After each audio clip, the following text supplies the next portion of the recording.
Hello children, welcome you all to this virtual class of learning. Today we shall study the second chapter of civics, that is federalism. So come to the topic, what is federalism? To understand federalism, you have to know what you understood from chapter 1. While teaching you chapter 1, I made you aware about the case study of Sri Lanka, the case study of Belgium, and also taught you about the forms of power sharing. In case study of Belgium, I taught you that earlier Belgium was following the system of government that was unitary form of government. But because of that, the problem occurred there in 1993. The leaders of Belgium, they through amendment, they brought change in the Belgium government. And what was the change? That they reduced the power of the central government in Belgium and gave these powers to the regional governments. Means finally what you can say, earlier power was not given to state government, now power was given to state government. और जब power share किया जाता है तो जहां share power शुरू हो गया, that is called federalism. So here Belgium shifted from a unitary to a federal form of government. And in Sri Lanka the same thing did not happen, and Sri Lanka today also, you can say, is following the unitary form of government. In unitary form of government, I will let you know about this in the next slide. And third, what I taught you regarding the power sharing arrangement, in which way power can be shared, I taught you 4 ways. In second way, while teaching you second form of power sharing, हमने बताया था कि power can be shared vertically. Means I taught you about the vertical form of power sharing. In vertical form of power sharing, central government shares power with state government. This is this you can say a federal vertical form of power sharing. So here what we understood, federalism is a system of government in which power is divided between central authority and various constituent units. In short, you can say the sharing of power among the central, state, or you can say regional governments. और यदि ऐसा है तो you can say federalism. In our country, there are 3 levels of government, and power is shared with all the 3 levels. At the top level, you can see central government. So India government is controlling the central government, and that government is for entire country. Secondly, you can say a state government. In our state UP, here is a government for state. BJP is ruling our state. And local government, it can be of 2 types. In rural government, urban government. In rural you can see panchayat, and urban you can see municipalities. So as a whole, what you can say, our India is a federal republic with 3 spheres of government: central, state, and local. In this slide, you see the map of the world, and in this map 2 colors have been used. Green color denotes the country which follow the federal structure, and blue color denotes the countries which follow the unitary form of government. Again, I am telling you, as a whole in the world there are 193 countries, and out of 193, 25 countries they follow federal structure. And in that 25 countries, 40% population live. It means that 60% population, they do not follow federal structure. the system of government. So in last slide, at various places, either unitary system had been used or federal system. So as a whole, what we can say that there are two systems of government in the world which are very much common. One you can say unitary system, another you can say federal system. And how we can determine that the state is unitary or federal? Actually, the amount of power held by central government, that determines the system of government a state has. So here come to the topic, unitary system. What you find? There is only one level of government, or the sub-units are subordinate to the central government. In federal, the central government cannot order the state government to do something. What does it mean? Means our central government has a shared power with the state government, and central government cannot take back the power. That power can only be utilized by state government. Second point, in unitary system, the central government can pass on orders to the state government, whereas state governments, they have power of its own for which it is not answerable to the central government. Means central government cannot pass order to the state government. And third, in unitary system, there is a single administration, that is central government, whereas in federal system, you can find double administration government at the center and governments of the states.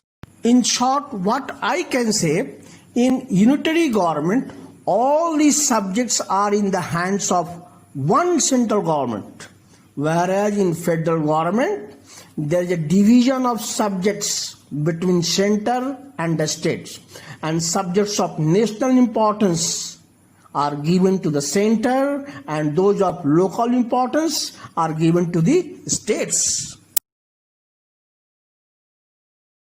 Key features of federalism. Point number one, there are two or more levels of government. Certainly, we have three levels of government: central government, state government, and panchayat government. It means our India follows federal structure.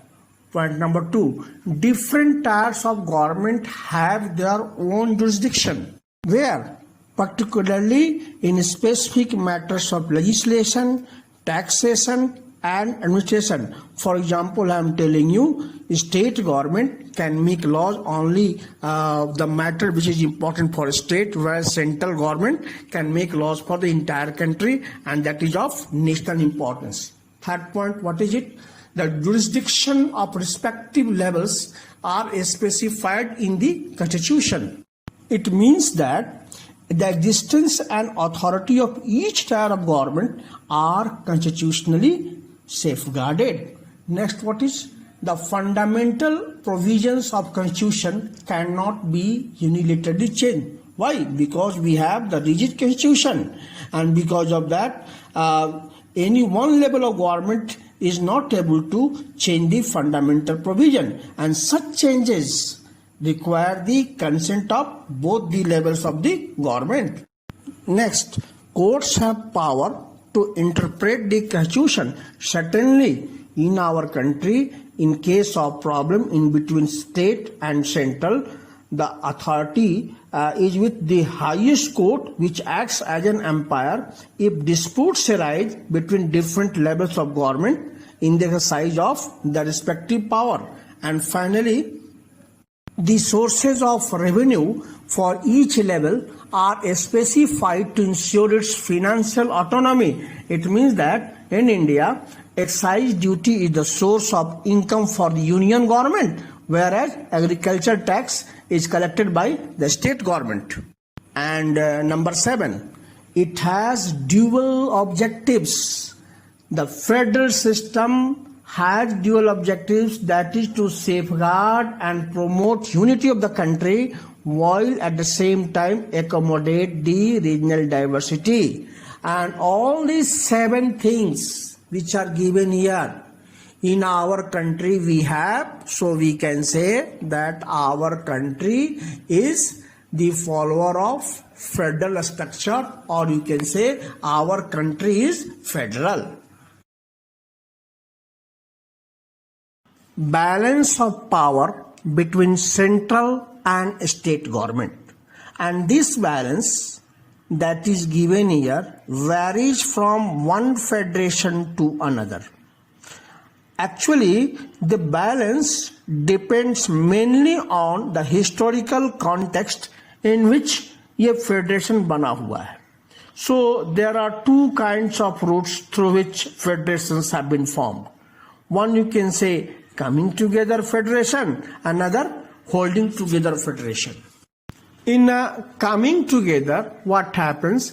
Independent states, they come together on their own and they form a bigger unit. In just I am telling you, USA में क्या हुआ कि जो वहां पर independent states थे, countries थे, वो अपने आप को सुरक्षा के लिए दे join hands with other countries, other nations, and in this way a bigger unit was formed, and the name of bigger unit you can say USA. Means USA में क्या हुआ कि छोटे छोटे राष्ट्र मिल करके आपस में यूएसए बनाए, एक बिगर यूनिट बन गया. In holding together what happens, a large country decides to divide its power between constituent states and the national government. For example I am giving you India. India क्या था? India was a very big country, आज भी है, but India divided itself into many parts. India ने अपने आप को कई पार्ट में बांटा, और जब ऐसा हुआ then India, the central government also shares power with the state government. So India में bigger unit decides to divide its power, whereas in coming together, what I told you, that independent states, they form a bigger unit. Second, in coming together, all constituent states, they usually have equal power. जितने states हैं जो मिले हैं, जो मिल करके बड़ा USA बने हैं, वो सारे states को equal power है, और उनका अपना भी जो power है, they are as strong as the central government. Central government के समान power मिला हुआ है. Whereas in holding together, central government tends to be more powerful. Basically in our India government is very much powerful, and very often different constituent units of federation have unequal powers. Compare the power that is given to UP government and the power that is given to Delhi government. What you will find, Delhi government के पास power कम है, क्योंकि UP government is enjoying the police power, whereas that police power has not been given to Delhi government. Apart from that, some units here and in India are granted a special power like union territories. So इस तरह की व्यवस्था coming together में नहीं है. An example, I am telling you the name of the countries like USA, Switzerland, Australia, they are examples of coming together. Whereas in India, Spain and Belgium, they are the examples of holding together. In this slide, we shall discuss about the important questions. First is which form of government is existing in Sri Lanka? I think you know it about. What is that? Unitary form of government. What is federalism? So many times I made you aware about that. What is unitary system? You also know about that. And what are the dual objectives of federal system? When I was discussing the features of federal system, that in point number 7 it has been given. You can say that dual objectives of the federal system is to safeguard and promote unity of the country, and at the same time accommodate regional diversity. What are the two levels of federalism?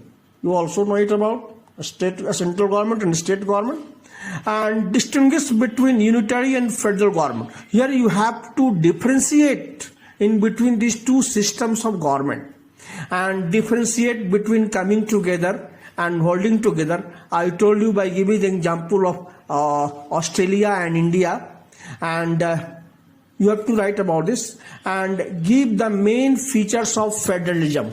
Already I discussed the 7 points of this federalism. So I think that you understood the topic. Now be ready with the next topic, next part of this federal chapter. Till then, happy learning. Thank you.